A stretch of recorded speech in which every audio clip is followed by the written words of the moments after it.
Sorry, everyone. Just had to do a little workaround the fact that I'm on an iPad and computer isn't working, and now we're ready to go. So let's bow in. And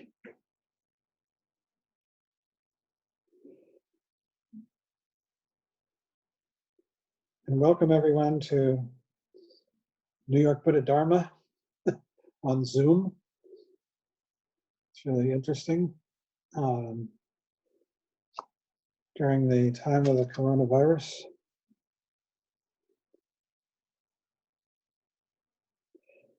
So tonight we're discussing a meditation from the Myth of Freedom by Chogyam Trungpa.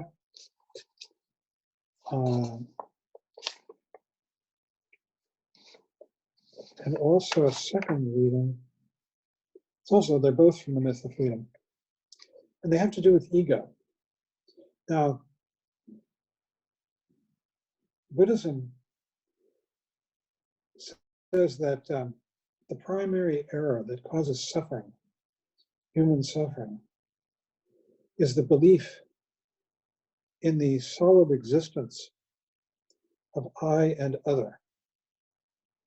And that this is an ill-founded belief, it's an error. That I and other are simply fictions. Or as Trungpa Rinpoche once put it, rather forcefully bellowed at me, ego is a lie, he said. And the way to think about it is this, that this sense of I always arises in stories we tell ourselves about ourselves and the world, I and other. In these stories, I is the hero or the heroine, or the past or a future. And same thing for the other. And we're in relationship, and that relationship is fraught. It's full of tension. And this is what we're going to be discussing tonight, how that happens. That we get caught up in this false story, endless stories, so many of them. They're like television dramas. In fact, they're not like, they are. Television dramas are built out of the stories that we live in our own minds. Television and movies and all these dramas, they're all about the hero or the heroine who is always on a dramatic arc, as they say in storytelling lore, storytelling instruction, that you're on a dramatic arc towards an object of desire. And that object can be positive or negative. It can be something you want to acquire, something you want to avoid. If you achieve the object of desire, if you get it, there's no more story. And the story evaporates. It's like if you get what you want, well, you've got it now and on to the next thing. But if you don't get it, then obstacles arise to prevent that. And that therein lies the drama of the story that we all live, trying to maximize our pleasure and minimize our pain. This is the stuff of what in Buddhism we call ego. The term in Sanskrit in ancient Buddhism is Atman, which could be translated as soul, self, I don't know what else, spirit. And when there is a self, then there is inevitably an other that we're in relationship with. And there are two ways to experience the freedom that comes from cutting through this. And we're going to talk about this tonight. The first way to experience freedom of egolessness, the freedom from belief in I and other, which is sometimes called emptiness, shunyata. It's a big term in Buddhist lore. Empty of what? Empty of I and other. One way that we begin is to understand it intellectually. And we begin to become convinced that, in fact, we've been living a myth. This conviction is intellectual, and it's helpful, but it's not final. And ultimately, the most powerful way of experiencing freedom from I and other, the freedom from suffering, the freedom of emptiness, is through meditation. Meditation in the sense not of achieving some ideal, peaceful, blissful kind of trance state, but rather in the sense of achieving total awareness, awareness which cuts through intellectual beliefs and sees the truth of the way things actually are. This is the deeper and more fundamental meaning of meditation practice. And really what we do when we meditate, as we did in the beginning here, the 30 minutes before we started this talk,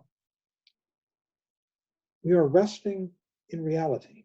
It's the space of this present moment, now, here, immediate. We rest our minds in that and we come back again and again. Now there's always a faint watcher that's saying, now you're doing it, now you're not, this is good, that's bad. Eventually, with enough practice, we begin to bring the watcher into our meditation as well. And the watcher begins to dissolve along with everything else. And we begin to experience this sphere of reality, which is without center or fringe, without reference point of I and other, without going from one place to another. There's no progress. It's just as it is now, always has been, always will be. It's something that is there. It's our birthright. It's our nature. Now, in these two chapters from the Myth of Freedom, Trungpa Rinpoche describes how ego arises, because it's very helpful to understand how ego, this false belief that enslaves us, how it arises and what it looks like when that allows us to step out of the dreams that we tend to walk through in our days. It allows us to actually see what's going on. And so we begin by cultivating an intellectual understanding of this, which is partly experiential as well, can't avoid that. And we start with the structure of the fundamental lie, the error of the belief in I. I is where we start. Other comes later. That's a little more subtle. And the story goes like this. It's divided into 5 skandhas, they're called in Sanskrit. The word meaning of skandha is heap. It's like a garbage heap. It's a heap of accumulated detritus. And each one has its own quality and builds on the last, changing the quality of the whole heap as you add on some more. The first one is called the skandha of form. And by the way, all of this is not something that has developed over time necessarily, although you can view it that way, like over the last 30, 40, 50 years. But really, it's happening every instant. The whole thing of ego is coming into being, complicating, and then fading away instant by instant, like thoughts. A thought appears, it ends, there's a gap, whether you notice it or not, and then the next thought appears, because thoughts have beginnings and ends. And so does the ego and every stage in it. The first stage is like this. We're sitting in the middle, in reality, of centerless space. You've all heard that the cosmos is infinite. It's all space. I often like the Galaxy song that Eric Idle did from Monty Python. And in the end, last verse, he says, the universe itself keeps on expanding and expanding in all of the directions it can whiz, as fast as it can go, the speed of light, 12 million miles a minute, and that's the fastest speed there is. So it's continually expanding. There's no limit. That's the universe. But space, psychic space, has no beginning and no end, no limit. And in this space, appearances arise and pass away. They are called the six knowables, and they are objects of sight, sound, ears, hearing, objects of smell, of the nose, of taste, bodily sensations, objects of touch, and objects of mind, 6 of them. In the Tibetan, they're called appearances, nanwa. These appearances arise and pass away, like this gesture, in the present moment. Like this sound of this word. It appears and it's gone. The same of that smell that you had lingering after you finished your dinner, or the taste in your mouth. Or now that I mention it, the sensation of your bottom on the cushion you're sitting on. And now that I mention it, the memory of your father who comes to mind with that word brought up and passes away as we move on to other things.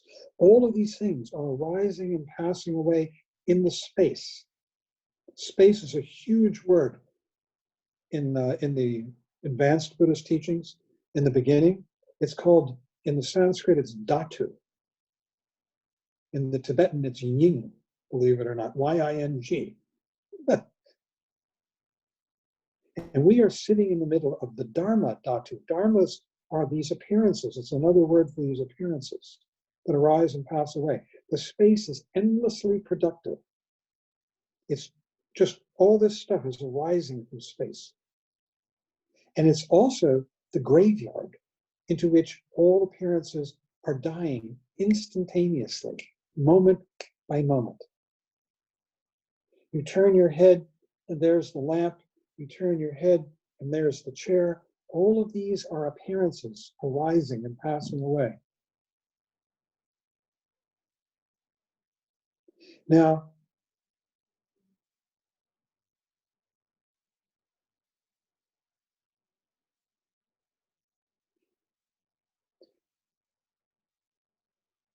we might say that in the middle of all this space, of these appearances arising and passing away, we begin to fixate on something. We say, oh, there's my glass. Oh, there's my computer screen. Oh, here's my voice. And we attribute to these things true existence. What does that mean? True existence. True existence has 3 qualities. One is that it endures over time. That glass was there a minute ago. It's going to be there a minute from now. Same with my computer screen. So it endures. It has solid, ongoing endurance. This is just an idea. It's not what you experience in the present moment. What you experience in the present moment is now I'm looking over here and I'm seeing the gong. Now I'm looking over there and seeing glass. That's the experience. But the concept is that that glass was always there, or it was there 5 minutes ago. Just an idea, but we believe it. The second quality of things that exist, including me and others, is that they exist independently. The glass is its own thing. Doesn't need anything else. But in fact, everything arises in the present moments as part of a matrix. It's like a picture that you've painted. Everything is a part of it and dependent on everything else in the present moment. It's only in the imagination that things have independent, solitary existence. And the third quality of these things, I and other, is that they're one thing. But they're not. Each thing is made up of infinite parts. I mean, I'm looking at this glass and I see it from this particular angle, and I turn it and it has a different look, and I turn it this way and I turn it that way, and it's completely changing in the present moment. But we think, no, it's just holding it in different directions. That's the concept. But in terms of what is real, what we're actually experiencing, nothing is one thing. Everything is a constant fluid change. As our attention shifts, as our bodily position shifts, as our awareness shifts.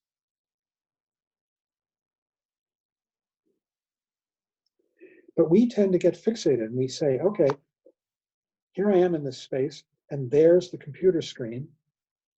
There are the people. Therefore, if they are there, well, I'm here, looking. So what we do is we concretize. We separate out from this fluid mass of space and constant shifting colors and lights and sounds and tastes and smells, and all of it just constant arising and passing away. And we say, that's there. Solid, unchanging. Therefore, I am here. I am the perceiver of that. What we've done is we've frozen something that is appearing in space. And we've said, since that thing is there as a true existent, therefore I am here observing it in relationship with it. This is the way confusion starts. This is called error. The error is that we are ignoring the space and we're focusing on the object and saying, there's Tim Guscott. Let's have a relationship. And I immediately ignore everything else, fades into relative less importance. It becomes a figure emerging from the ground. I'm looking for my pen and I find my pen, and everything else emerges into relative unimportance, fades into it. So it's a figure ground issue. Once there's a figure, this pen, the ground recedes into unimportance. We ignore it. That's what's called avidya. It's usually translated as ignorance. It's the fundamental ground of ego and confusion and suffering. And ignorance is not a bad term, because actually what it is, we are ignoring the space. We're ignoring the ground and we're focusing on the figure. Ah, I found my pen. And everything else recedes into relative unimportance. And we do that with people and everything.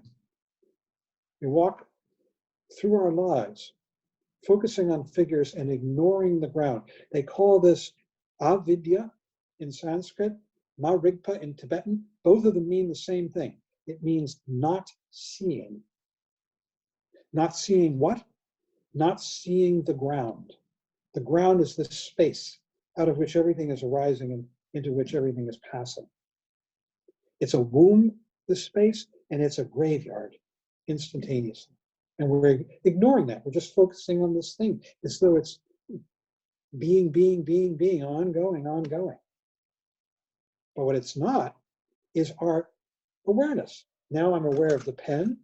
Now I'm aware of the paper. Our awareness is constantly changing. Things are arising and passing away. I'm spending a lot of time on this because this is the ground of error. And here is the thing, that once we ignore the ground and only focus on the figure, then there's this I here. Because what happens is there's an implication, and it's important to understand that it's an implication. It's like, if that's there, therefore I am here. And there's a journey from that to this. Now, you can never see yourself. As soon as you try to see yourself, the I, there's another I that's trying to see it. It's like it recedes infinitely. There's always a new I looking, a new EYE, trying to see It's like trying to see your own eyeballs. You can't do it. You can only sort of get an implication by looking in a mirror, but you can't actually see your own eyes. So it's an infinite recession. You can never find I because, in fact, I, capital I, doesn't exist. It's an implication. And that implication is a motion from there to here. That motion is fraught. It's tense with anxiety because I only exists as long as that journey is being made from there to here and back again.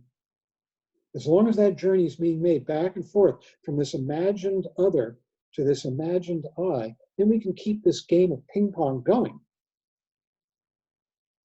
But it's just that. It's a game. You have to keep going back and forth. As soon as you stop and come aware and rest in the present moment with full attention to the present moment, I disappears. Ego is gone.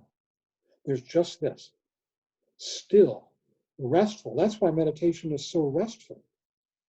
Because we've given up this constant back and forth journey every time we come present. I'm going to throw this open to questions or discussion at this point. If anybody wants to say something or ask something, you have to unmute yourself.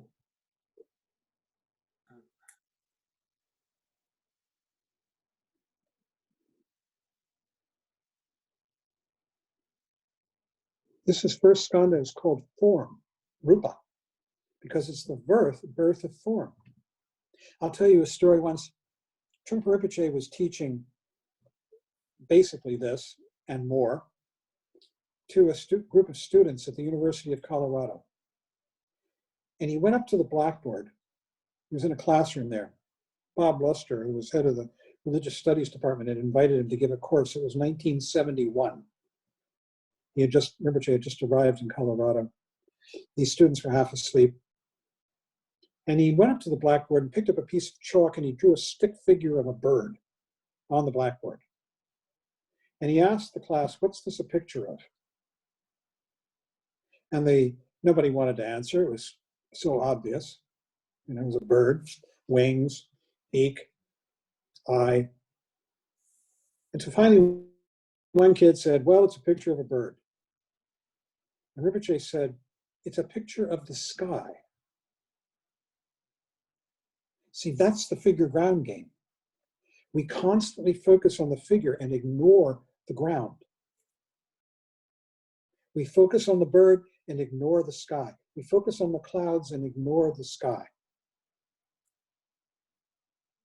So this is all about becoming aware of the ground. That's the way you conquer avidya, is to come back into the space of this present moment now, relaxed, aware, watching it all go. As Digyal Khyentse Rinpoche said, one watches appearances arising and passing, the way an old person watches young children at play. Sorry, Bogdan, you were going to say something? Okay, so let's say then the computer screen is just a manifestation of the space, you're saying? It's another object. And we can concretize it and turn it into a figure and ignore the ground, which is all the space around it. And then we start worrying about me and my computer screen and how's my computer screen doing, and am I getting a good image? And, I got to worry about that.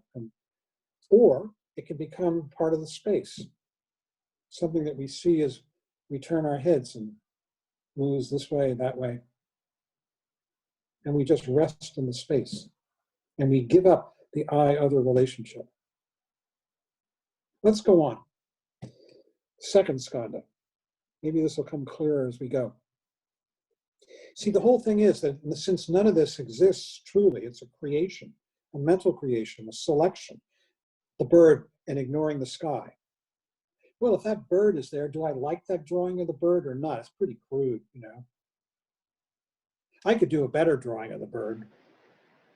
And so what happens is in the next instant, We have to decide, we reach out and we feel the quality of this figure, the other that we have created, that we have separated out. And we say, is that other for me, because I'm here, against me, or neutral?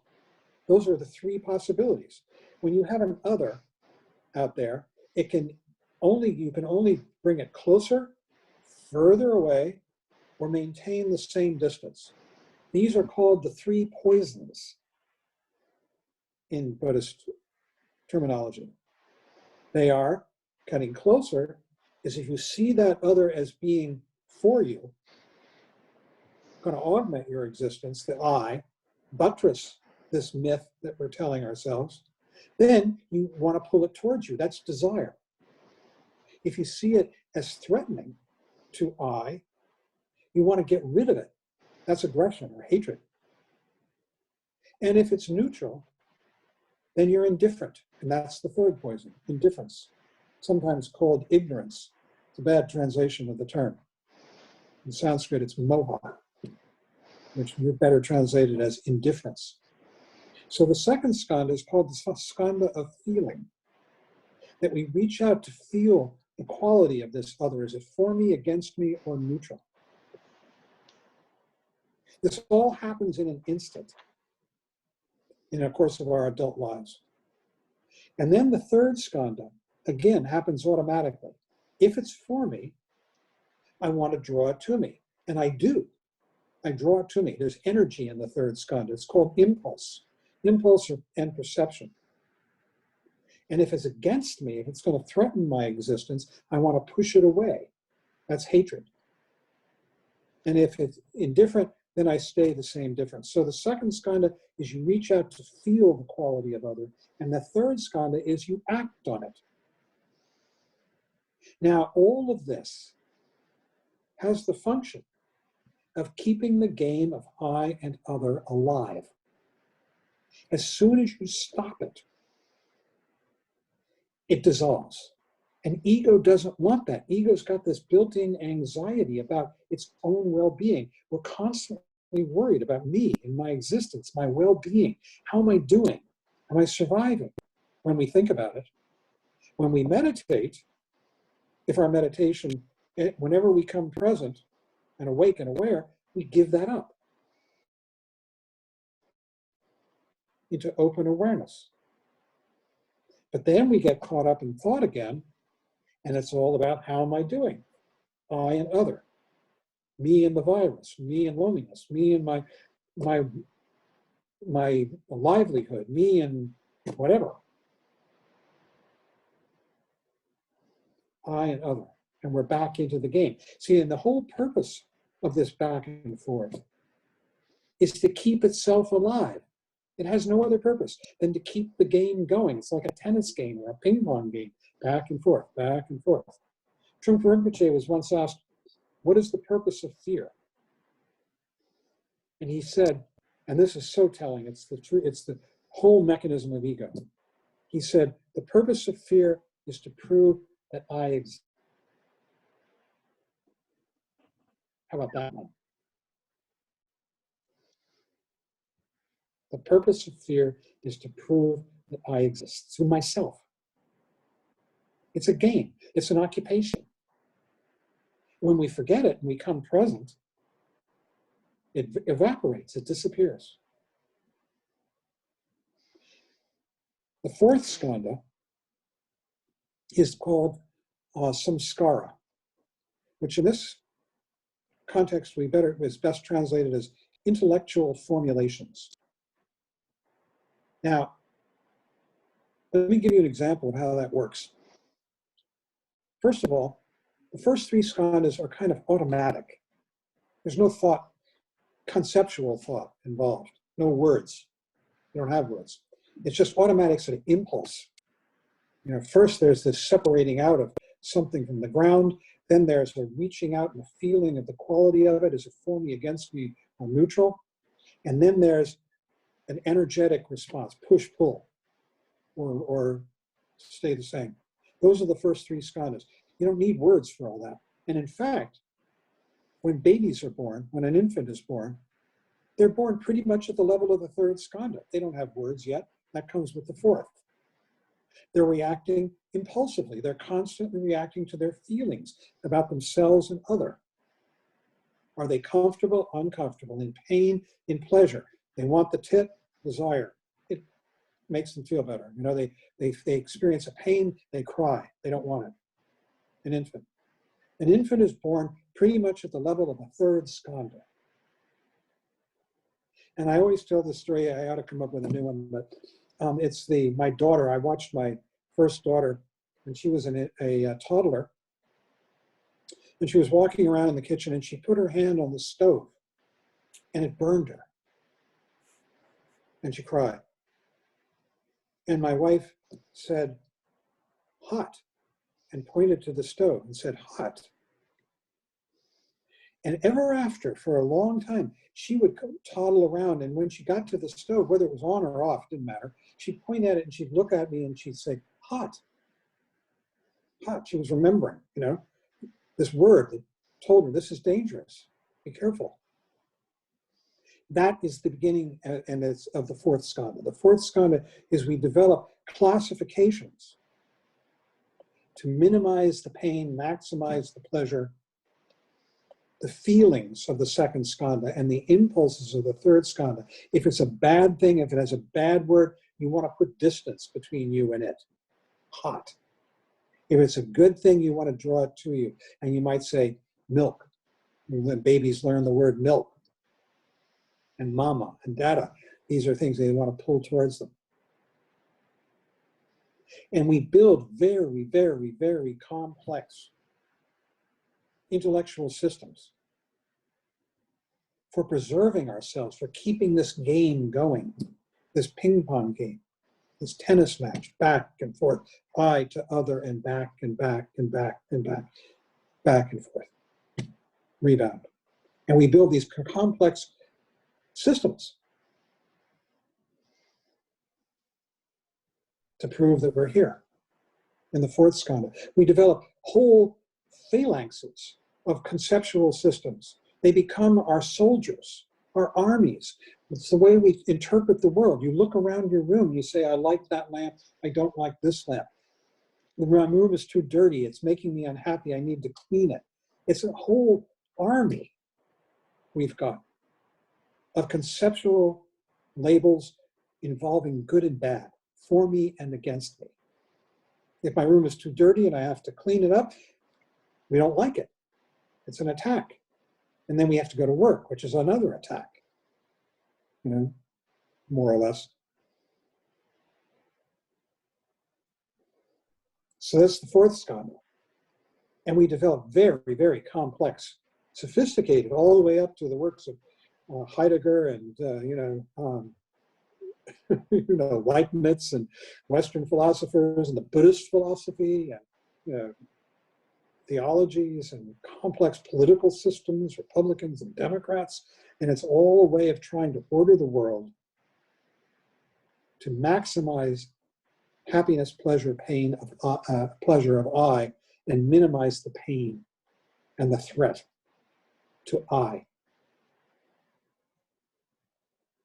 To manipulate this I-other relationship. And then what begins to happen is that the energy, the push-pull of the third skandha, which is the three poisons, right? Desire, pull it to you. Hatred, push it away from you. Indifference, stay neutral, stay the same distance, neutral. You take the energy of that and you combine it with the concepts that we've been developing in the fourth skandha, and you get what? You get the emotions. The emotions are conceptual stories that are full of energy. And you take a little bit of desire and you mix it with a touch of hatred, and you've got maybe envy. And so you get a full palette of emotions and a story. You need a story. I would like to have what that person has. And you feel like you want to attack them and take what they've got. Envy, jealousy.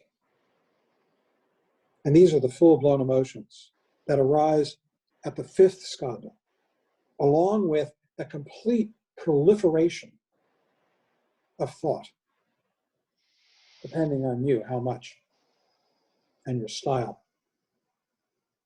Now, people like to make a distinction between conceptual thought and the emotions, but as Buddhists, we don't. The emotions are just big thoughts, loaded thoughts. Even the tiniest little thought has some tinge of emotion in it, some tinge of hope and fear. Unless, you're an enlightened person and they're just sort of arising in space. I don't know, maybe E equals MC squared doesn't have any emotion in it. Who knows?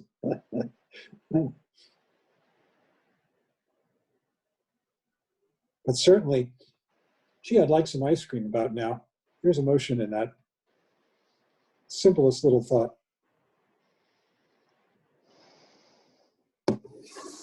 So at the level of the fifth skandha, things begin to really go haywire and get very confused and lose their orderliness. But we develop patterns, each according to our style.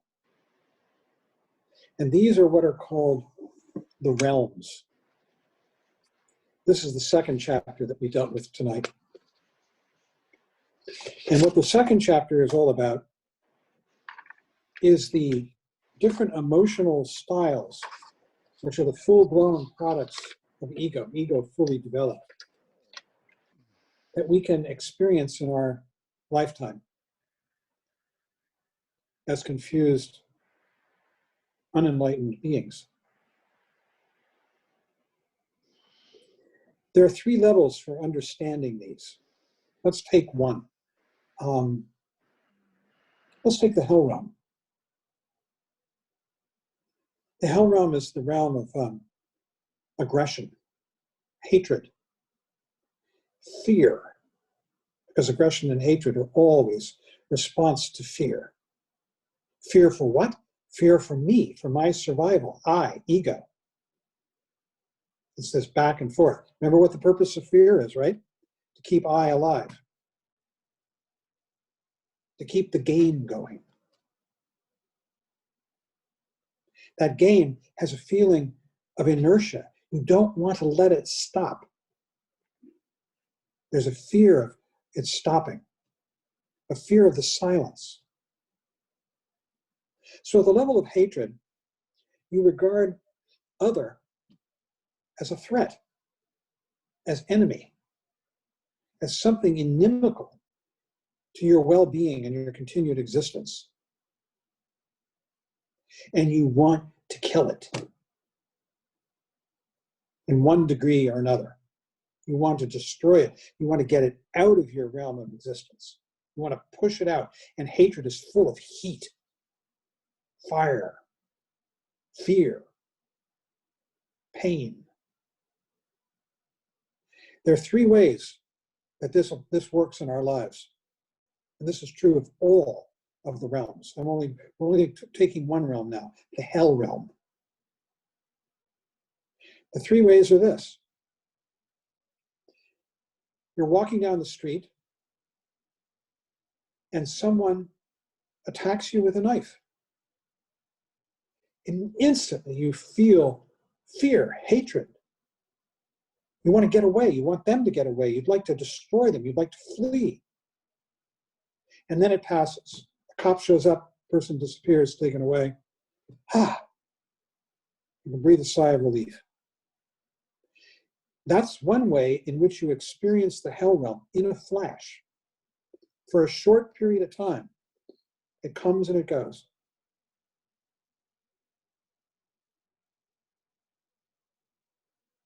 The second way, or maybe the third way, we'll go to that, is that you are actually born into a realm. So all of us here have been born into the human realm. We're all human beings. And we have a certain set of equipment that goes along with being a human being. We'll come to the human realm in a minute. So that's the second way that you can interpret the realms. Your dog or your cat was born into the animal realm. And according to Buddhist thought, there are beings, and including us, who have been or will be or are born into other realms, like the God realm, like the hell realm, the realms that you and I mostly can't see, but which are there, according to Buddhist teaching. And in fact, Buddhism says you and I have died and been reborn innumerable times. And we have traveled through every realm many times. We have all been hell beings. We've all been gods, animals. So that's the second way of understanding the realms. The first way is that flash of emotion that you can experience. Someone pays you a compliment and you get really blissful. And you're experiencing the God realm for a little while. And then it fades. So you can experience these things, these realms, momentarily. And we can experience them for a whole lifetime, like we're experiencing the human realm. The third way of understanding it is this. You can have the mentality of a realm in the body of a human being or another realm being. So as a human being, we can have the mentality of a hell being. And you can see people, especially here in New York, on the streets, walking down the streets, in the subways, ranting, raving, talking to themselves, and they're not on their phones. Today it gets harder to distinguish because they're in the hell realm. Human beings in this body. Or you can be in this body, this human body, but you've achieved great heights of success. You've got everything you want. That's the definition of the God realm. You've got it made. It's blissful. There's nothing more. You just everywhere you turn is pleasure. So you can have the mentality of a realm in the body of a human being or in any other thing for a long period of time.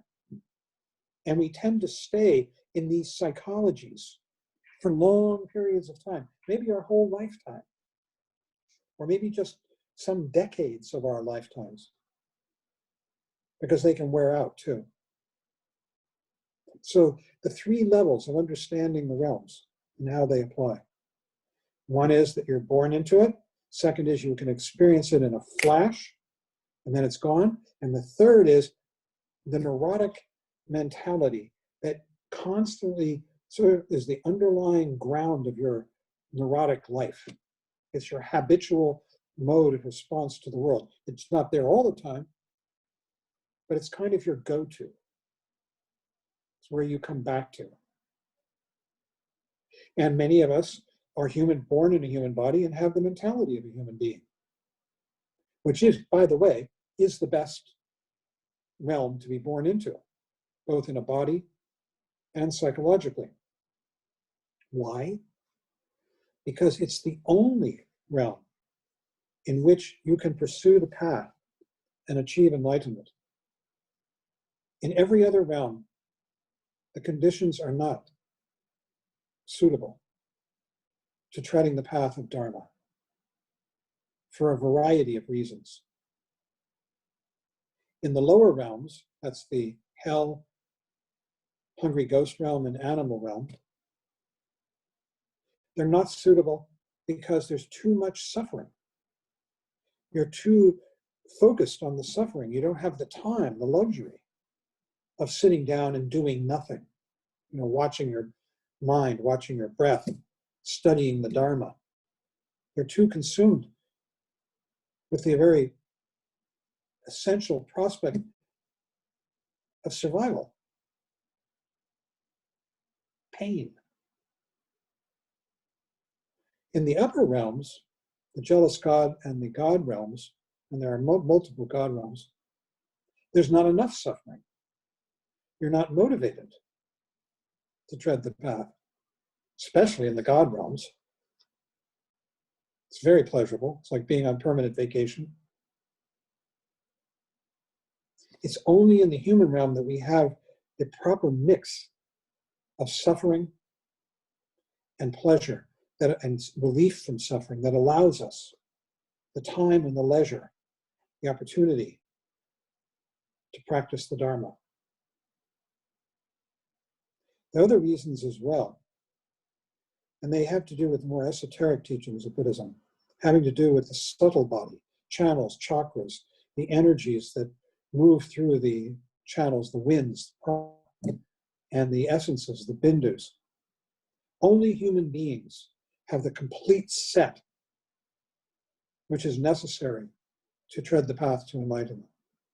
Every other realm is lacking in some way. They're lacking the essential inner energies. But this is another realm. It's another set of teachings that we're not going to go into. So here's this complete picture. So we've talked about the hell realm a little bit. It's the realm of hatred, intense fear. There are multiple levels, just like in the Inferno, Dante's Inferno. I think there are 18 levels of hell in the Buddhist scheme. Some are cold, 9 are cold, 9 are hot. And then there's some ancillary hells as well, 2 or 3 or 4, I forget how many, in addition to the 18. And each one of them is characterized by a different form of suffering. The cold hells by intense cold, and of course the hot hells by intense heat. The heat of hatred, aggression. And above that is the realm of the hungry ghosts. Hungry ghosts are beings who are fundamentally, or feel that they're fundamentally impoverished. They're lacking.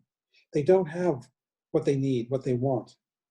So they're endlessly hungry for one thing or another, each person according to his or her style, its style. And they picture, in the iconography, a hungry ghost, the classic hungry ghost, has a huge belly and a tiny neck and mouth. And the idea is that this huge belly just wants to get filled, right? But the tiny neck and mouth is so tiny that they can only take in 1 grain of rice or 1 drop of liquid at a time. And so they're endlessly starved. And perhaps you've met people like this. I always think of an individual I knew when I was in college who used to come up to us, and I always felt this person just is fundamentally hungry. He's constantly feels like he's not worthy and that he's sucking up to us and trying to get our attention and, my attention and kindness. And it made you sort of recoil a little bit, like you felt like you were being used. And there was something repulsive about this person. And it was completely in their head. And then your reaction. Hungry ghost. What does he say about hungry ghosts? He said some really interesting things.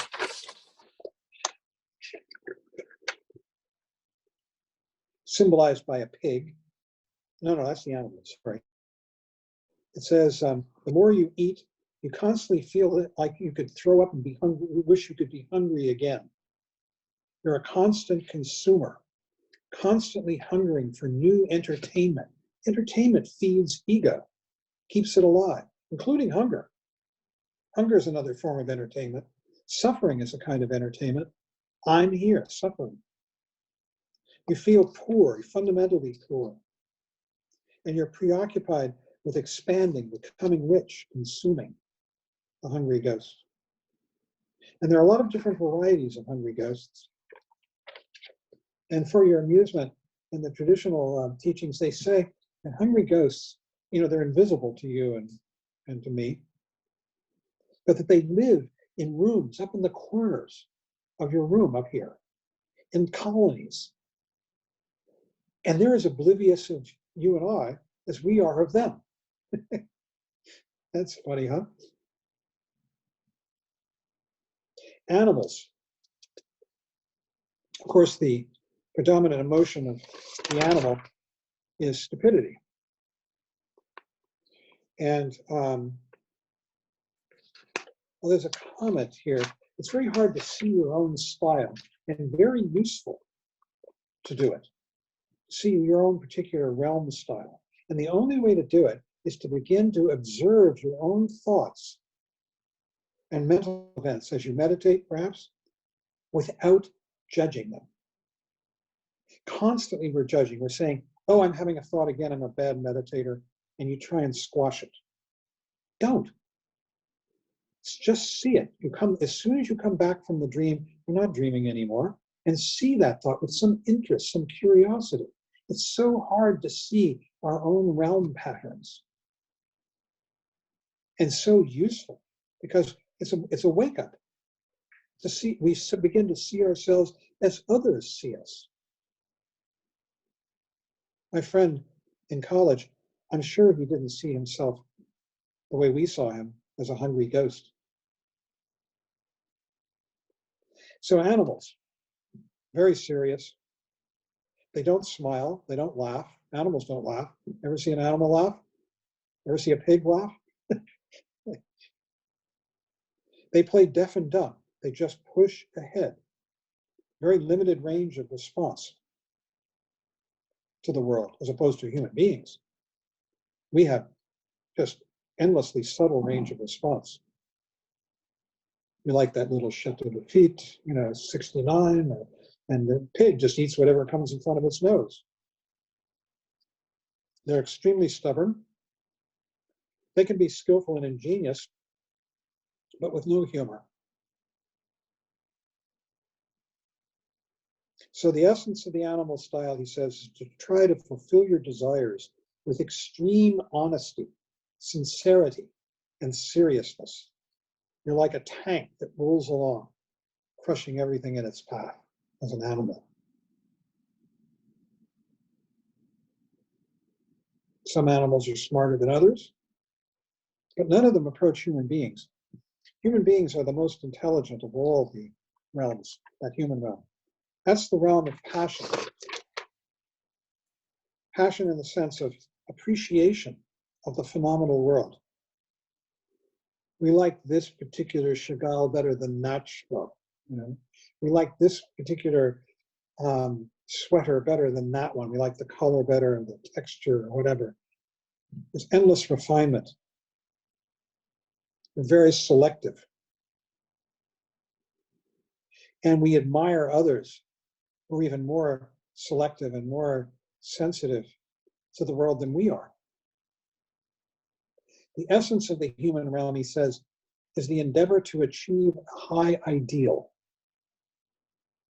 We want to become heroes. We want to become really, really, really good. And then we'll be okay. So it's heroic. We create monuments. And also the human realm is the realm of the most thought. Of all the realms, humans think the most. He says in this reading, he says, we're stuck in a traffic jam of thought. Ain't it the truth? This huge traffic jam that's in our head of thinking. There are more thoughts happening here than any other realm. And the intellectual or logical mind becomes much more powerful. It's very intellectual, very busy. Our subconscious is constantly playing back to us. Whenever we get bored, lose our focus, the subconscious starts kicking stuff out, and you get lost in dreams. This is the human realm. And it's the realm of passion, the passion of appreciation and dislike of other. The Asura realm is the realm above it, and that's an interesting realm. This is the jealous God realm. That's what Asura means. Jealous gods, you see, they see the possibility of heaven, and they don't have it. They're not there, but they want it. I think of it as like the Wall Street wannabes, guys who really want to make their first billion. Asuras are storming the gates of heaven. They're soldiers. They're warriors. They're not as lost in thought as humans. They're very clever, very smart. They're professionals, and they're dangerous. For an asura, a jealous god, everyone is either an enemy or a soldier in your army. Anyone else, they're just dross, meaningless. The only people who have meaning are your soldiers and your enemies. In the Wheel of Life, I've got one over here, but it's too big to show on the screen. They show the gods are up in heaven, and the asuras are right next to it, and there's a wall. And there's a tree that's growing on the asura's side, but the branches hang over with their fruit into the god's side and drop the fruit there. It really pisses the asuras off. And they're trying to get over the wall, you see, and into heaven, where the fruit is, where the good stuff is. So they're warriors, they're jealous of the gods, jealous of anyone who's got what they want. They're just riven with jealousy. This might sound familiar to us. We've all experienced jealousy in one degree or another, but asuras are consumed with it. It's a lifestyle. Although we can experience it in flashes, remember? And then there are the gods, and there are multiple levels of gods. The first level is called the gods of the realm of desire. All these 6 realms, there's a thing that you'll come across in the teachings, and I'm just going to tell you about it so that you can maybe remember it when you come across and not be terribly confused. Sometimes it's translated as the 3 worlds or the 3 spheres. And these are the 3 spheres of suffering, of confusion, of samsara. The lowest of these is called the sphere or the realm of desire. And that's what we've been talking about. In the realm of desire, there are 6 subdivisions. They're called loka, like locus, sometimes translated as realm too, but that's just the English translations. You know, the term for this is the kama, that means desire, dhatu, sphere or world or realm. And within the kama dhatu, there are the 6, the God realm, the jealous God, the human realm, the animal realm, the hungry ghost realm, and the hell realm. 6 of them within the kama dhatu, the sphere of or world of desire. Above it are 2 more spheres, 2 more dhatus. The first one above it is called the realm or the world of pure form. And the one above that is called the formless world. These are purely mental places. People who achieve these states have no bodies. You can have a body for a while because it's a purely mental place, but they're like trance states. They take a tremendous amount of work to concentrate. You concentrate your mind on an object and achieve a kind of motionlessness. It's still there to prove that I'm here enjoying it because it's very pleasurable, blissful, these trance states. But they get subtler and subtler and subtler. The first one, the realm of pure form, has 4 subdivisions. And the next one, the formless realm, has 4. And where they go is like in the formless realm, the first meditation is on pure space. The second meditation is on consciousness. The third meditation is on not this and not that. And the fourth meditation, the last one of the realm of pure form, is on not this and not that. It's just utter abstraction. And it takes a tremendous amount of work to develop these trance states, so much so that you're warned against them because they're cul-de-sacs. They're dead ends. Anything created will eventually fall apart. And that's what happens when you're in these states. They're very pleasurable, but eventually, like anything else, they wear out. Just like if you build up your muscles, you know, eventually when you stop exercising, they go away. So there are lots of stories about yogis who mistakenly cultivated these states. They're called the dhyanas. Dhyana is a word, Sanskrit word for meditation. In the Southeast Asian tradition, they're called the jhanas. Jhana is just Pali for dhyana, Sanskrit. And there are lots of stories about yogis who have gone off into caves and have meditated in this way, wrongly, achieved these trance states, which are really pleasurable, blissful even, and gotten stuck in them. And they say that if you do it long enough, the body withers away until all that is left is a palpitating heart. And there's stories about great teachers like Kensei Rinpoche, Dilgo Kensei, who died in 1990, going and finding people in the caves like this, who've gotten stuck in the dhyanas, and waking them up and telling them, you're in a trance state, wake up, you got to get on with the journey. This is a dead end.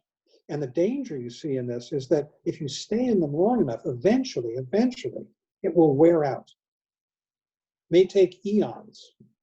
And when it wears out, the sense of disillusionment that you've wasted all that time is so great that you will be plunged into hell with anger and fury and sorrow. This is the danger of all the God realms, even the God realm of the Kama Dhatu, of the realm of desire. That's the lowest God realm. In that realm, you actually have a humanoid body. You're lacking a lot of the interior equipment. And you're totally in a realm of pleasure. And you can see people like this around you, and humans who've got God mentalities. Everything a God sees is beautiful. Everything they smell is perfume. Everything they drink is ambrosia.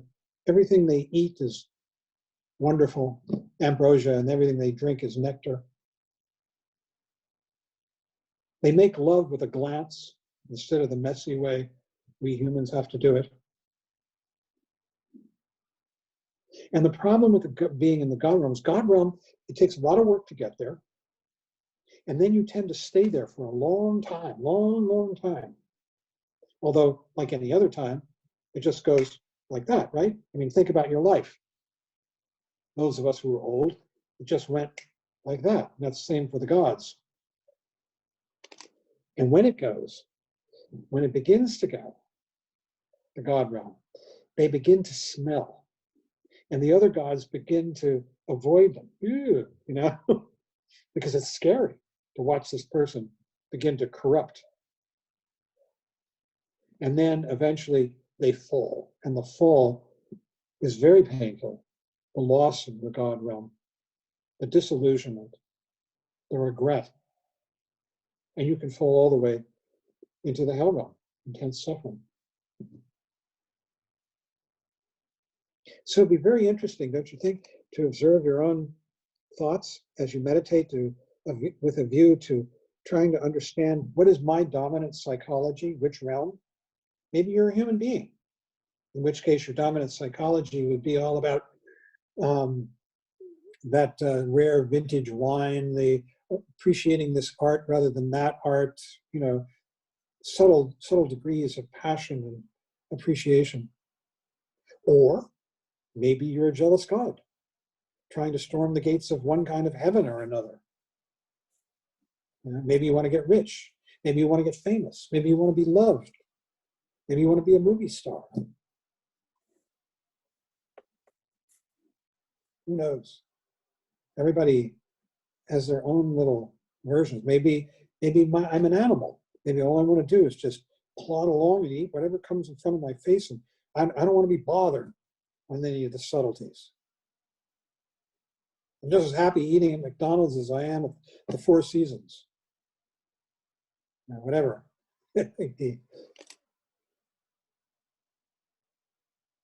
So this is the structure of ego, of the belief in a self, and it's all geared toward keeping this myth of I, the story, going. Because every time the story stops, as it does in our meditation practice, ego's not there. Ego knows this. And it has this built-in anxiety that wants to keep it going. It's called neurotic speed. It's like you're on a treadmill and you're afraid to stop moving your feet, because if you do, you'll fall over. That's the feeling that ego has. You gotta keep moving. Keep the game going, back and forth and back and forth, one way or another. And there's so many ways. And they're all neurotic. They all have to do with distortion of reality and cruelty and false vision, seeing things not as they are, but as ego would cast them.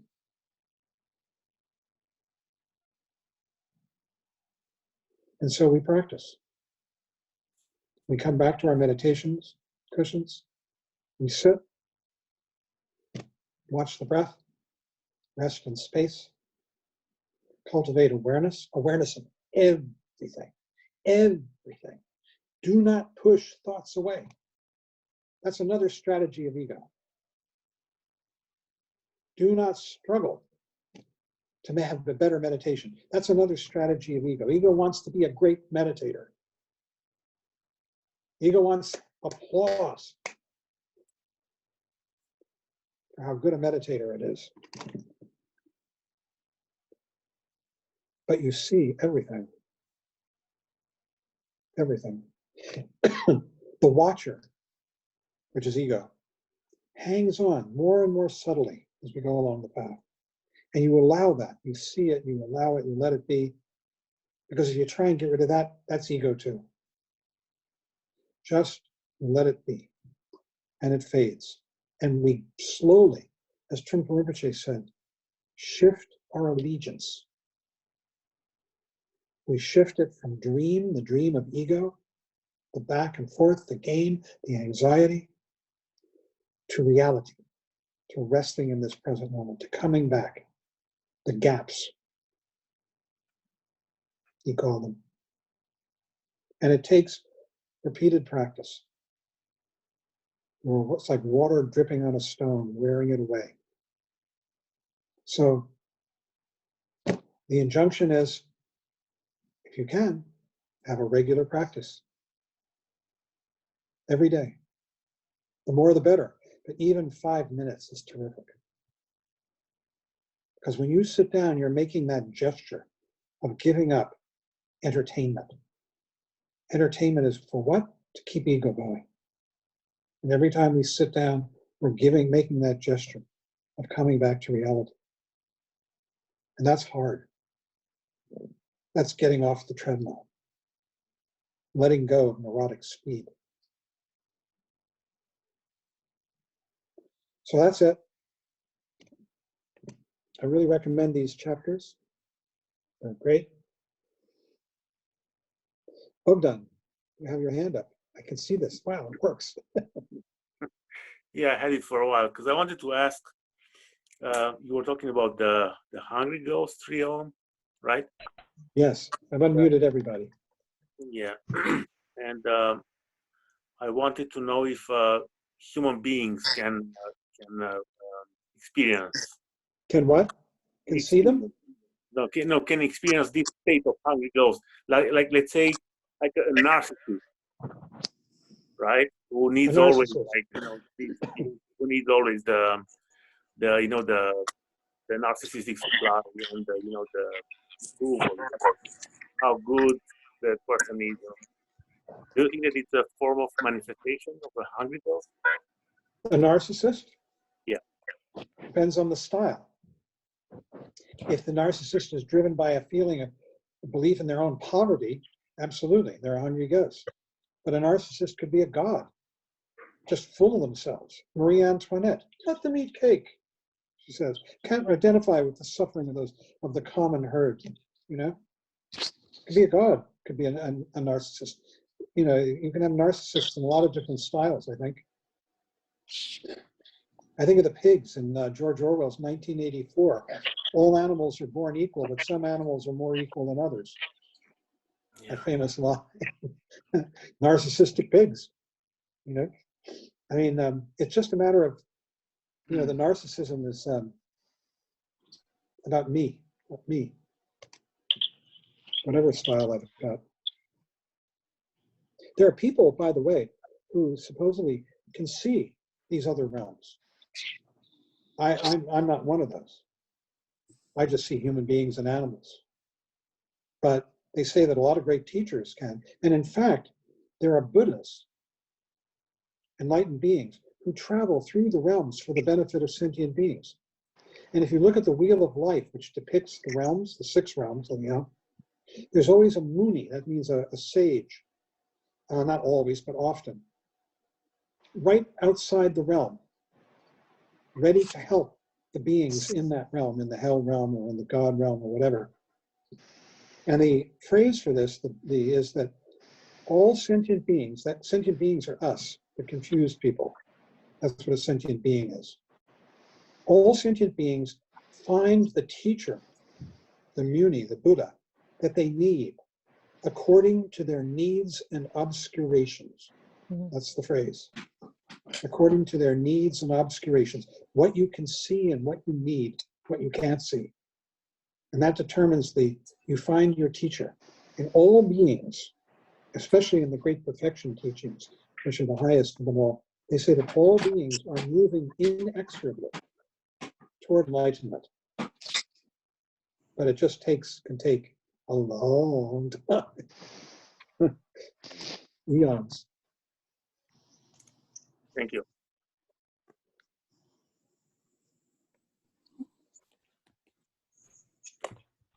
I think Tim has a hand up. Oh, I'm sorry, Timothy. I'm working at this. Hi. Hello. So I have 2 questions, which are not necessarily related, but who knows.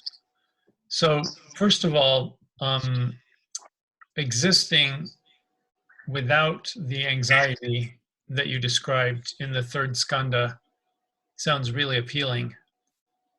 And so I'm wondering how one might make their way through the world of earning a living, paying rent, and not being slain by careless drivers without regard for oneself. You know the answer to this? I don't. First of all, the 3rd skandha has plenty of anxiety. It's built in from the 1st skandha on, because the 1st skandha is making a false assertion and trying to maintain it. And that assertion is, I am, and so are you, I and other. And that assertion is only true, as long as it's being said. And as soon as you stop saying it, it's gone. And then there's just space. There's full of the arising and passing away of appearances. And so we want to keep it going. You're there, therefore I am here. And how do I feel about you? I feel for you, that I want to draw you to me, and let's get it on, and blah, blah, blah. And you keep the game going. And it's riddled with the anxiety of the fear of the death of I. I is a story you have to keep telling in order for it to be true. So so the 3rd skandha is already riddled with that. Yeah, I mean, my management company has certain expectations with which they expect me to comply every month. So if I were to change my mind about how the world works, I'm not sure that they would change theirs. It's a matter of what Trungpa Rinpoche used to call transcendental common sense. The common sense is you have to comply with what your management company requires, pay your bills, keep the trash out of the hole, whatever it might be. The transcendental aspect is you don't need to be doing it out of a fear for me. You could be doing it because we're human beings, we're on the path, there are things that we need to do to maintain ourselves, like eat, have shelter, so that we can practice and meditate, so that we can help other beings. It's a matter of just transcendental common sense. Transcendental because it doesn't have to be all about ego, and common sense because we're involved with the world. We're here. I say something, you respond, common sense. You say something, I respond. It's So- a matter, yeah. Second question. Trungpa Rinpoche didn't mention this in the reading, which I uncharacteristically completed before tonight's session.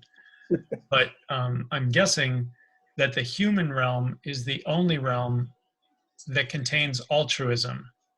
So animals, gods, hungry ghosts, and hell beings can't take the bodhisattva vows to be more concerned with others than they are with themselves because they're incapable of doing that. So that might be another good reason to be in the human realm. But the way he characterizes it in this particular teaching is that humans are completely concerned with, how does this outfit look on me? How do I compare to my next door neighbor? Blah, blah, blah. They are consumed by those things, but there must be room for altruism, like helping somebody that you'll never see again, or teaching the Dharma, whatever. I mean, but that only happens in the human realm, correct? As far as we know. I don't know. I've never heard anybody answer this question or bring it up before. It's a terrific question. My guess would be that it could happen in other realms, because the true altruism, see, first of all, there's phony altruism, and that definitely happens in the human realm. Then it becomes a matter of philosophy, right? And then you're sort of building up your ego. Yes, I'm an altruistic person. I'm a good person. You know. Sure, like I'd like to get my name on this, whatever. I'm giving this money so I can get my name on it, not so that I can benefit other beings, for example. Right. But bodhicitta, as I understand it, which is my understanding is kindergarten level, let's be clear about this, is that I would like to attain Buddhahood for the benefit of all sentient beings, not for myself. And what you said about everything being sort of like non-dual, that would include me. I would have to drag myself along with that because I'm a sentient being as well. The thing is, first of all, that ego is not continuous. Mm. It's not monolithic. It's an event that takes place off and on. And there are constant gaps. Just like in these words. They come out, and then there's silence. Ego is a creation. And there's a beginning and end that takes place all the time. Mm. There are constant gaps in our neurosis and in our egos. And as we begin to become more attuned to those gaps, we begin to see the world much more vividly. This happens a lot when people go off for extended periods of time and do meditation retreats. And a common experience is that people will begin to see colors and hear sounds much more vividly. It's because they're gapping more as they sit. You don't even notice it because you're so focused on the thoughts. They're the figure. But the gaps are happening in this ground, and people are come and they talk to their meditation instructors at a month-long retreat, and they'll complain about how they can't go to sleep at night. They've got stuff playing back to them, and it's what's happening is the physical sensations, especially the eyes. The eyes are the most powerful of all the doorways. They call them the gateway to enlightenment, the eyes. And we begin to see colors more vividly in these gaps. And another thing that happens in these gaps is that you begin to appreciate the world as it's arising in the present moment more, and to see how it's interconnected, because it is. Everything is interconnected. Things are not unitary. They're not one. Everything is arising in a matrix. Well, that's interesting because that's the third of my two questions, which is because everything's arising and passing away continuously, why is it that this rises and passes away rather than that? So it's my good fortune that every Monday evening, John Baker manifests in my Zoom studio and Rush Limbaugh does not. Be careful. The worst thing you can do to someone when they're teaching is flatter them. Okay, I like the fact that Valerie also manifests. Is that Yeah, better? me too. Thank you. And all of you. Have a question? We're all on the path. Yeah. I don't know. So, Tim, Hello? the thing is that what happens is that the more we practice, the saner we get, as it were, the more we begin to appreciate the gaps, the more we develop sympathy and the ability to resonate with other people and the desire to be of help. Now, I've seen this very clearly.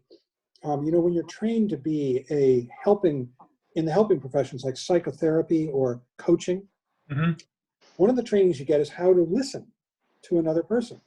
And I've talked about this before. And I took a course in this in which they taught 3 levels of listening. I knocked me out when I heard about this. The first level is you're talking to somebody, the client or the person, you know, whatever it might be, and they say, well, I just came back from Italy. And you say, oh, I was in Italy 6 months ago. You know, it's self-referential. Somebody says something and you immediately go inside and find a reaction. You stop listening to the other person. You're listening in here. The second level is, it's like 2 lovers focused on each other over a candlelit dinner. Focused, you know? That's shamatha meditation. Focus on an object. It's good. But the best level is open, clear awareness. This is the best way that a psychoprofessional can relate to a client, is with open, clear awareness in 4 dimensions, spatial and temporal. And you become very interested, and curiosity in the other is a big benefit. It's a benefit, it's a mark of genuineness, that you actually become curious. And it's the difference between being so interested in what you're saying, as we all are, as opposed to really looking at that other person, maybe looking them into the eyes, feeling what's going on in there. And intuition begins to play. And you begin to become much more connected.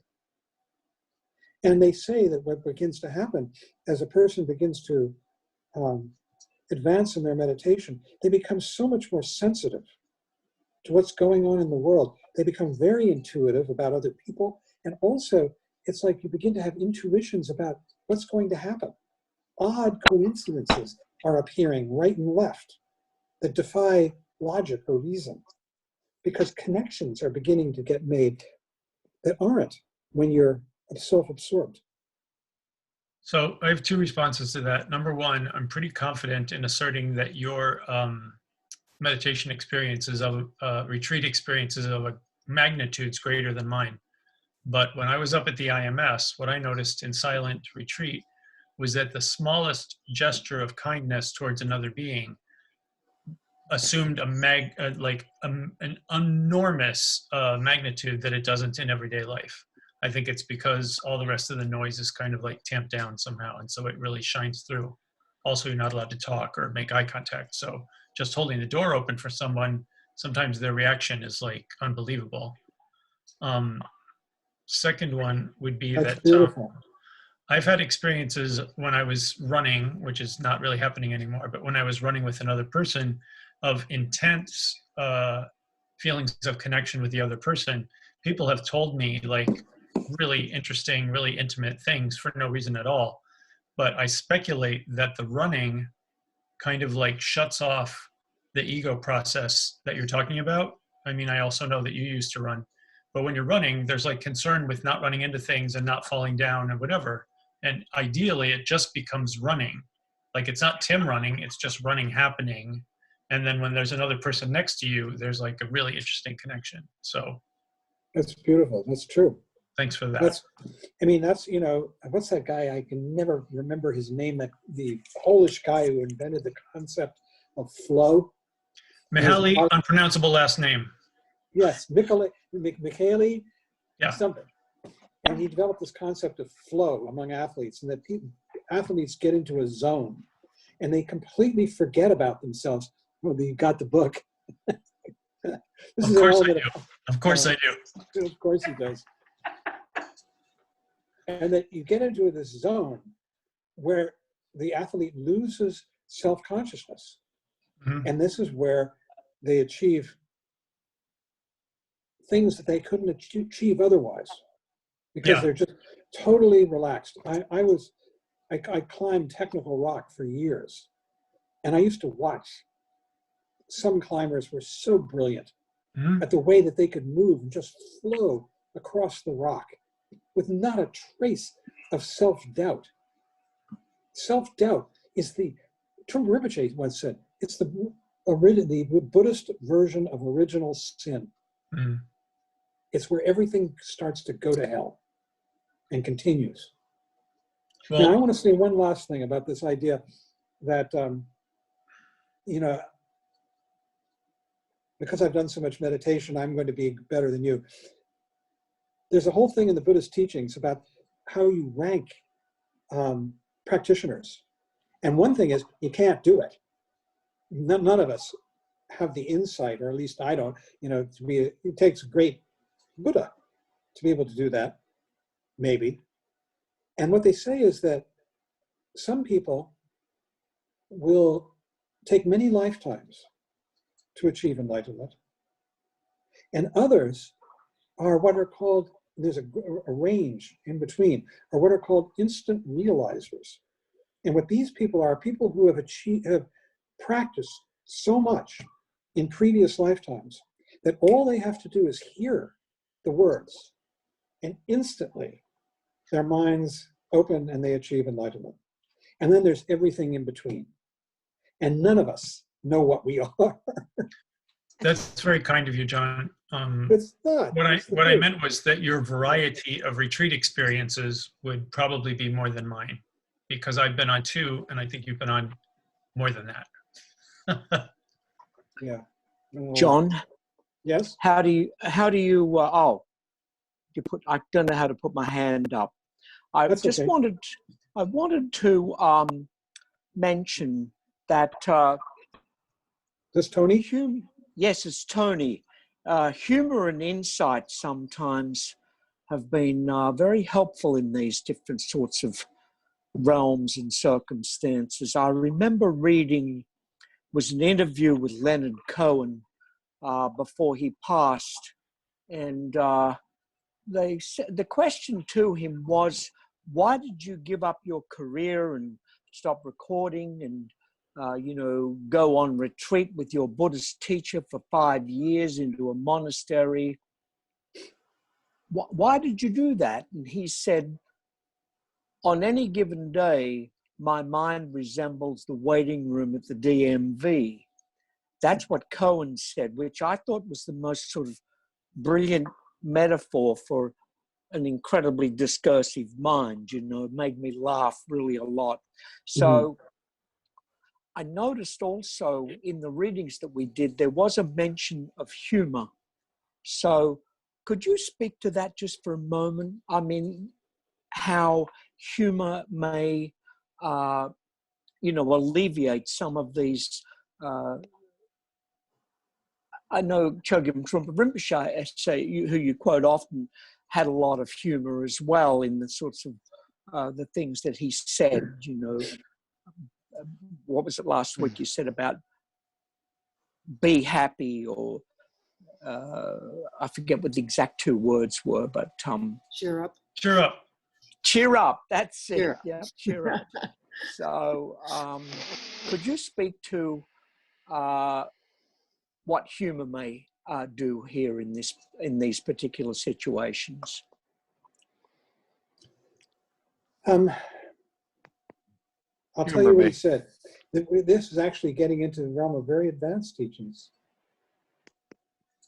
When the first time I ever encountered Trungpa Rinpoche was here in Manhattan. It was in 1970. And he had just arrived from England via Canada. He'd gotten stuck in Canada and couldn't get in, and then he did. And he gave a talk at a loft, and I was a very serious yoga practitioner and went to this loft and sat on the floor in full lotus position, hoping to impress the guru, I think. And he walked in a suit and tie, not my idea of a guru. I'd been listening to Ram Dass and a bunch of Hindus. And he had in his arm a young blonde wearing a mini skirt. And they sat down on chairs, the 2 of them, and I was trying not to look up her skirt. I could see her underwear, you know, which I thought was a terrible thing to be doing. And his talk, which I thought was utterly worthless and not what I had come for, was on a sense of humor. That's what he gave the talk Oh. on. And there wasn't Oh. one joke in the talk. He didn't make anybody laugh, you know. And I left thinking, oh, well, that's that. You know, I'm not interested in him. He talks about the difference, and this is as far as I can really take it, about the difference between using humor as a release from tension and suffering, which is not the kind of humor he's talking about. There, it's a way to sort of relieve yourself, you know. But as opposed to that, humor in having panoramic awareness and seeing the whole panorama of your life and the oddities and the inconsistencies and the contrasts, and they can become quite funny. Now, I lived with him for a year and a half, and I experienced his idea of humor. And I'll tell you, I had a hard time laughing at a lot of things that he thought was just hilarious, you know, and vice versa, I'm sure. So, but it definitely, I think one of the main virtues, you see, the idea of spiritual materialism, like, I'm going to get something out of this. You know, I'm going to get something out of my practice, is so serious, deadly serious. There's no humor in it. And at least with a sense of humor, you begin to lighten up instead of, you know, and be a human being and give up this journey towards this imagined Valhalla or whatever it's going to be, and begin to actually appreciate your life and the people in it. It's interesting Yeah. interesting that you mentioned the Hindus, John, because I spent a lot of time studying the Yoga Sutras of Patanjali, and one of them, they talk about abhyasa and vairagya. And abhyasa is Sanskrit for practice, and vairagya is Sanskrit for renunciation. And it's not like give up all your stuff and put on a robe and take a bowl and go begging. It's giving up your attachment to results, which for me is really hard. So do the practice and don't expect anything. Maybe I'm not more flexible or whatever than last week. Maybe my mind is just as scattered as it used to be. Stop judging that all the time and just do the practice. And so it seems to me that in Buddhism, obviously they kind of grew from the same root because Buddha was a reformer of the Hindus of his time. Same thing, do the practice, stop expecting anything. Easier said than done in Western culture, but it makes sense to me. Because if I'm always judging how good am I doing, I'm not going to be doing very well, I don't think. Well, it seems like not judging is the practice. Yeah. Like take it back to the beginning of your talk. When you're looking for something, whether it's your keys or enlightenment, you have an image of that thing. So, and usually when you find that thing that matches up with the image in your mind, the picture you have, you say, I found it. And it seems like Rinpoche is saying, no, that's not the way it works. The only thing you have to look for is what's really right in front of you. Mm. What is simple, what is actually there. And then reality becomes available. And over time, even prevalent. Thank you, Graham. John, I think you have one more hand up. But I have 11 more questions, you know, and I have about 11. No, I think it's gone up to 17 more questions. So Well, excellent. there you go. I want you to laugh. Who's Cactus D? Yes, Cactus. He came to Nalanda. He's Okay. from Nalanda. Is he here? Yeah, he's 2 boxes below you on my screen, John. And he has a hand up in participants. Oh, hi, Cactus. Hi. Oh, I know you. Hi. Yeah. Hi. This may be off topic. I'll understand if you don't want to answer this right now, but I've been contemplating on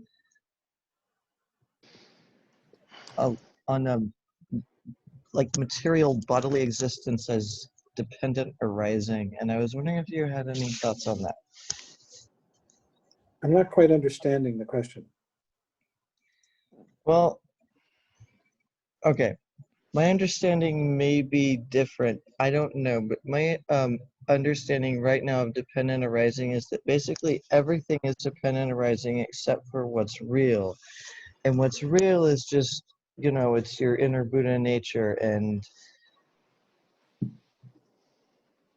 so if you take that far enough, then material existence itself is misleading. It's a lie because it takes you farther away from that inner Buddha nature. At best, it can be something that you can express with, but it's still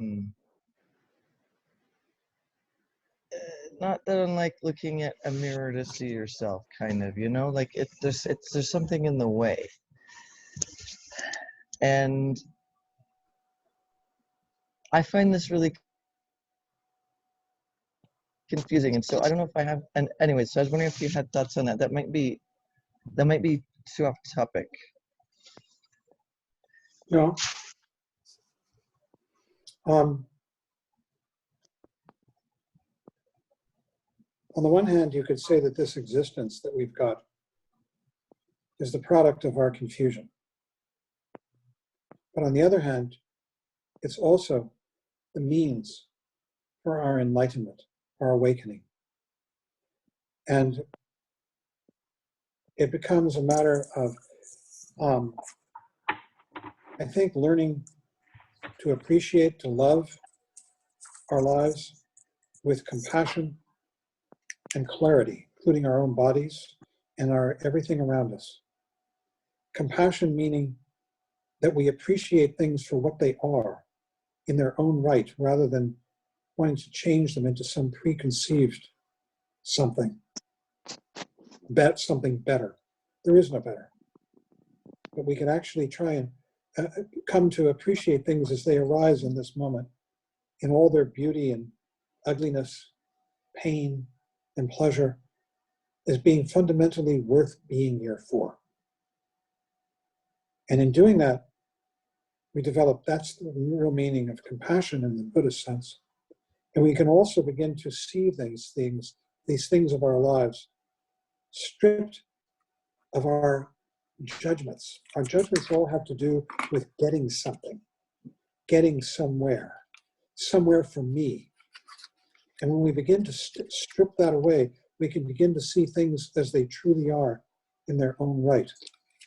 These are the two main accomplishments of the path from the get-go.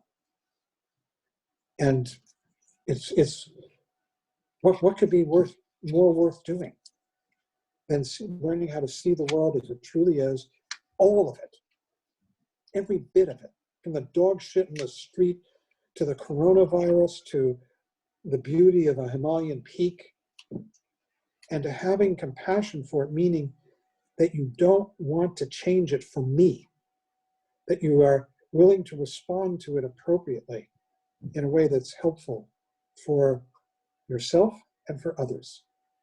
Those are called the two benefits that one accomplishes through compassion: the benefit for oneself and others. So we don't have to be hard on ourselves either. That way is another false track, another form of ambition, and it's a form of self-cruelty, I think. Thank you. John, could I make two quick announcements before people have to run away? Yes, please. One of them is that I had the great good fortune, in my view, to travel to the Westchester Buddhist Center with some members of this Sangha to see Rabjam Rinpoche speak. And I got an email from the Shechen Foundation that talk is now available to everybody. The recording of that talk is now live. So if you're interested, I thought it was a really interesting talk. The other thing is that His Holiness the Karmapa is doing 7 days of prayer for the coronavirus, or for the whole world in dealing with the coronavirus. And a friend pointed it out to me, probably everybody here who is interested already knows, but before the actual praying this morning, he made some remarks on karma that I found to be useful. So that's 10 a.m. every day. This was, I think, day 3, so there's only 4 more days left. But something to think about if you have nothing else to do at 10. Thank you. Thank you, Tim. Yep. Can I also ask, before everybody goes away, if you can, make a donation at the New York Buddha Dharma website. Suggested donation is $10 for a class. And there's a donate button there. And what we're doing with some of that money, and depending on what we get, is contributing to Nalanda Bodhi to keep the space, to pay the rent, so that we still have a space to go to if ever all of this abates. So thank you. Any other comments or questions? This is wonderful discussion. Thank you. Amelia or Susan? Marie? No.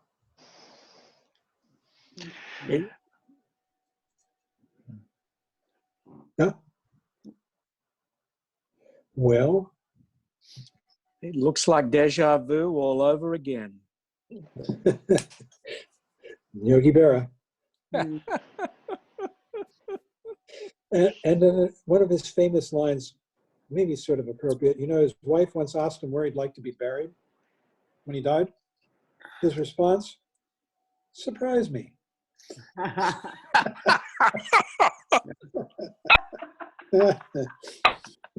Okay, guys, we'll close with I'll put the closing chants up, the dedication of merit, and we'll meet again next week. If anybody doesn't have the readings, anybody here do not have the readings and wants them, all you have to do is email New York Buddha Dharma, okay, Cactus, email New York Buddha Dharma at gmail.com, and or go to our website and you'll see the email address, and I'll send you a PDF of the readings. Okay, so here comes the chant. And by the way, would it be all right if we did the lineage chant at the start of these sessions? It's full of teachings, and I think it'd be, how do people feel? Is that too much? I'll like it double because Peter can't be here tonight to vote. Okay. All right, we'll see. So here comes the chant, the dedication of merit. I think you should mute us, John. Otherwise, we're going to have a cacophony. You're right. Thank you. Cover your. Oops.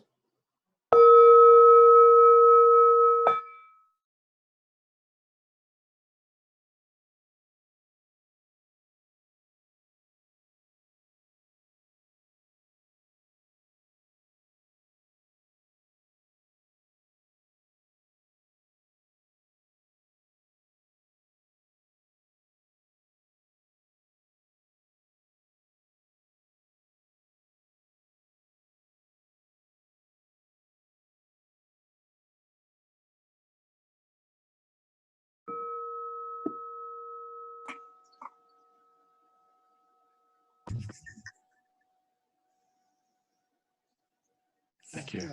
Thank you. Thank you. Thanks, everybody. Thank you. Thank you. Wonderful to see you all. Thank you, Great John. night. Some old friends I haven't seen Thanks, in a long John. time. Thank you. Good night. Bye. Take care. Bye. Bye.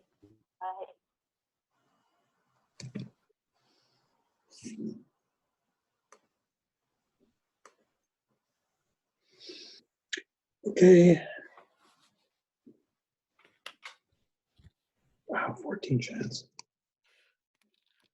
Could have gone all now. Touching anything.